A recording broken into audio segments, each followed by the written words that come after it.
নমস্কার বন্ধুরা, আশা করি সবাই খুব ভালো আছো। শুভমিতা ব্লগে সবাইকে স্বাগত জানাই। আজকে তোমাদের সাথে শেয়ার করছি ডিম দিয়ে সজনে ডাঁটা আর মসুর ডালের এক দুর্দান্ত রেসিপি। এই রেসিপিটা গরম ভাত হোক বা রুটি, যে কোনো কিছুর সাথেই ভীষণ ভালো লাগে খেতে, আর খুবই সহজ পদ্ধতিতে ঘরোয়া মাত্র কয়েকটা উপকরণ দিয়েই তোমরা বানিয়ে নিতে পারো। এর আগেও আমি তোমাদের সাথে সজনে ডাঁটার বিভিন্ন রকমের রেসিপি শেয়ার করেছি, নিরামিষ বা আমিষ। রেসিপিগুলো তোমাদের ভীষণ পছন্দ হয়েছে, তোমরা অনেক ভালোবাসা দিয়েছো। এই জন্য আমি চেষ্টা করছি সজনে ডাঁটার আরও বিভিন্ন ধরনের রেসিপি যদি তোমাদের সাথে শেয়ার করা যায়, তাহলে রেসিপিগুলো তোমাদের খুব ভালো লাগবে। তাহলে চলো রেসিপিটা দেখে নেওয়া যাক। রেসিপিটা কেউ স্কিপ করো না, স্কিপ করলে কিন্তু আমি কি পদ্ধতিতে রেসিপিটা বানালাম বা কি মশলার অ্যাড করলাম সেটা তোমরা মিস করে যাবে, তখন কিন্তু রেসিপিটা খেতে এতটা ভালো হবে না। এখানে প্রথমেই একটা কড়াই নিয়ে নিয়েছি দুটো মাঝারি সাইজের আলুকে লম্বা লম্বা একটু মোটা করে কেটে নিয়েছিলাম। আলুর টুকরোগুলো নিয়েছি আর নিয়েছি অল্প পরিমাণে সজনে ডাঁটা। সজনে ডাঁটার খোসাটা ভালোভাবে তুলে নিয়ে নিচ্ছি ছোট্ট সাইজের একটা টমেটো কুচি, নিয়ে নিলাম মাঝারি সাইজের একটা পেঁয়াজ কুচি, আর দিয়ে দিচ্ছি প্রায় হাফ কাপ পরিমাণে ধুয়ে পরিষ্কার করে রাখা মসুরির ডাল।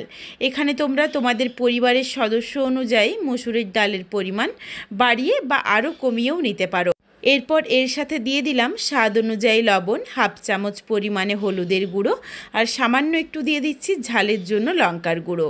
খুবই অল্প পরিমাণে দিয়ে দিলাম জিরের গুঁড়ো, ধনের গুঁড়ো, আর দিয়ে দিচ্ছি প্রায় 5 থেকে 6 কোয়া মতো রসুন, আর হাফ ইঞ্চ পরিমাণ আদাকে একদম মিহি করে পেস্ট করে নিয়েছিলাম।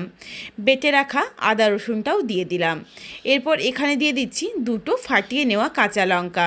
এই রেসিপিটার মধ্যে গুঁড়ো লঙ্কা আর কাঁচা লঙ্কা দুটোরই ব্যবহার হচ্ছে। তোমরা তোমাদের পছন্দ মতো যে কোনো এক ধরনের লঙ্কাও নিতে পারো, আবার 2 ধরনের লঙ্কাও নিতে পারো, আর নিজেদের স্বাদ অনুযায়ী ঝালটা দিয়ে নিও। এরপর দিয়ে দিলাম 1 চামচ পরিমাণে কাঁচা সর্ষের তেল। এরপর হাতে করে খুব ভালোভাবে মশলা সবজি মেখে নিচ্ছি। মাখা যতটাই ভালো হবে রেসিপিটা কিন্তু খেতেও ততটা সুন্দর হবে। সুন্দরভাবে দেখো একটু চটকে হালকাভাবে মেখে নিয়েছি। এরপর এর সাথে দিয়ে দিচ্ছি বেশ কিছুটা পরিমাণে জল। সবজিগুলো সেদ্ধ হবে, এই জন্য কিন্তু আমি একটু বেশি পরিমাণে জল দিয়ে দিয়েছি। তোমরা তোমাদের পছন্দ মতো যেমন রেসিপিটা রাখতে চাও ঝোলের পরিমাণ সেই বুঝে বাড়িয়ে বা কমিয়ে নিও জলটা। এদিকে দেখো সুন্দরভাবে ফুটে উঠেছে। এরপর গ্যাসের ফ্লেমটা একদম লোতে করে ভালোভাবে সবজি আর ডালটা সেদ্ধ করে নেব।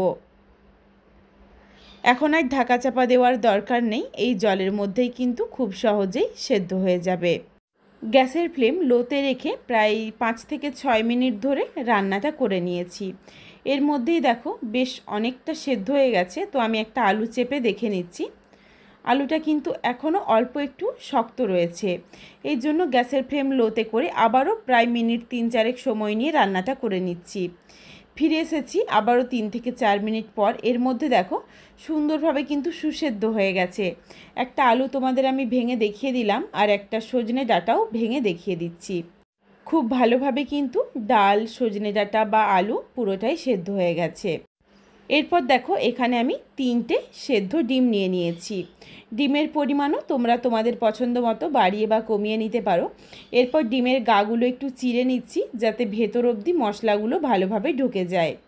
এখানে আমি সেদ্ধ ডিমের ব্যবহার করছি, তোমরা চাইলে কিন্তু ডিম ভেজে ছোট্ট করে টুকরো করেও এই রেসিপিটার মধ্যে ব্যবহার করতে পারো, সেটাও খেতে খুব ভালো হবে। ডিমের গাগুলো খুব ভালোভাবে চিড়ে নিয়েছি। এরপর গ্যাস ওভেনে একটা কড়াই বসিয়ে নিয়েছি। কড়াই গরম হয়ে গেছে, কড়াইয়ের মধ্যে দিয়ে দিচ্ছি প্রায় 2 থেকে 3 চামচ পরিমাণে সর্ষের তেল। রান্নাটা পুরোটাই সর্ষের তেলে করতে হবে, তাহলে কিন্তু রেসিপিটা খেতে খুব ভালো হবে। তেলটা কড়াইয়ের চারিদিকে লাগিয়ে দিলাম, তেলটা থেকে কাঁচা গন্ধ চলে গেছে আর ভালোভাবে কিন্তু তেলটা গরম হয়ে গেছে। এরপর দিয়ে দিচ্ছি সামান্য একটু লবণ আর 1 চিমটি পরিমাণে হলুদের গুঁড়ো। এরপর ডিমগুলো দিয়ে নাড়াচাড়া করে একটু লালচে রং ধরিয়ে ডিমগুলো ভেজে নেব। এর থেকে আর বেশি হলুদ দেওয়া যাবে না, তাহলে কিন্তু হলুদটা পুড়ে গিয়ে কালো হয়ে যাবে। অনবরত নাড়াচাড়া করে দেখো ডিমগুলোকে সুন্দর একটা লালচে রং ধরিয়ে ভেজে নিয়েছি। এরপর ডিমগুলো তুলে রেখে দিচ্ছি। কড়াইয়ের মধ্যে বাকি যেটুকু তেল রয়েছে এই তেলের সাথে ফোড়নে দিচ্ছি তেজপাতা, শুকনো লঙ্কা আর সামান্য একটু গোটা জিরে। এরপর ফোড়নটা ভালোভাবে ভাজা হয়ে যাওয়া অবধি অপেক্ষা করব। ফোড়ন থেকে সুন্দর একটা গন্ধ এসেছে। এরপর এর সাথে দিয়ে দিচ্ছি মাঝারি সাইজের দুটো পেঁয়াজ কুচি। পেঁয়াজটা দিয়ে নাড়াচাড়া করে পেঁয়াজটাকে সুন্দর লালচে রং ধরিয়ে ভেজে নিতে হবে। সজনে ডাঁটার তো অনেক রকম রেসিপি খেয়েছি, তবে একঘেয়েমি কোনো কিছুই ভালো লাগে না। তো স্বাদ বদল করতে কিন্তু এই রকম নিত্য নতুনভাবে ডিম দিয়ে, মাছ দিয়ে বা নিরামিষ এইভাবে কিন্তু সজনে ডাঁটাটা খেতে খুব ভালো লাগবে। এদিকে দেখো পেঁয়াজটা কিন্তু বেশ লালচে রং ধরিয়ে নাড়াচাড়া করে ভেজে নিয়েছি। এরপর কড়াইয়ের মধ্যে যেই সজনে ডাঁটা, মসুর ডাল আর আলুটা সেদ্ধ করে রেখেছিলাম এই সেদ্ধর সাথে দিয়ে দিলাম ভেজে রাখা ফোড়ন আর সেদ্ধ করে ভেজে রাখা ডিম।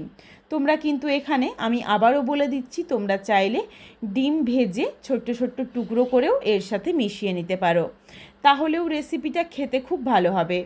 এরপর দেখো ভালোভাবে ফোড়নটাকে মিশিয়ে নিচ্ছি রেসিপিটার সাথে। ভীষণ ভালো একটা গন্ধ এসেছে রেসিপিটার থেকে। আর দেখো বেশ একটু মাখো মাখো হয়ে গেছে। আমি কিন্তু আরও একটু ঝোল রাখবো, কারণ এই ডালে বা আলুতে, ডাঁটাতে বেশ অনেকটা পরিমাণে জল টেনে নেবে। এই রকম যদি রেসিপিটা রাখি তাহলে কিন্তু খাওয়ার সময় রেসিপিটা একদমই শুকনো হয়ে যাবে। এই জন্য আমি আবারও প্রায় 1 থেকে 2 কাপ পরিমাণে ঈষদুষ্ণ গরম জলের ব্যবহার করেছি। সুন্দরভাবে দেখো রেসিপিটা টকবগিয়ে ফুটে উঠেছে আর তেমন একটা দুর্দান্ত গন্ধও এসেছে। এরপর এর সাথে দিয়ে দিচ্ছি স্বাদ অনুযায়ী সামান্য একটু লবণ, মনে হয়েছিল টেস্ট অনুযায়ী লবণ লাগবে। আর দিয়ে দিচ্ছি 1/2 চামচ পরিমাণে চিনি। চিনিটা কিন্তু অবশ্যই দিতে হবে, এখানে টমেটো রয়েছে, আর তাহলে কিন্তু এই রেসিপির টেস্টটা ভালোভাবে ব্যালেন্স হবে, রেসিপিটা খেতেও খুব ভালো হবে।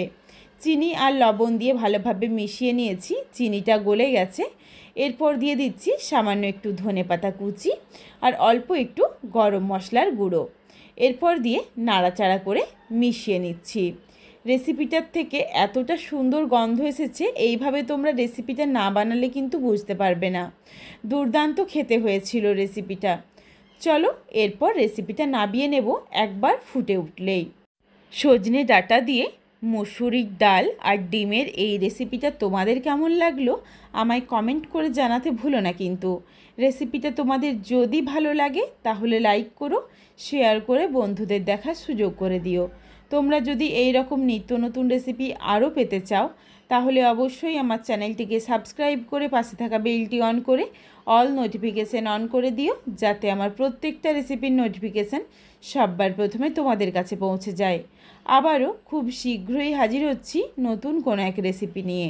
পরবর্তী রেসিপি দেখার আমন্ত্রণ রইল।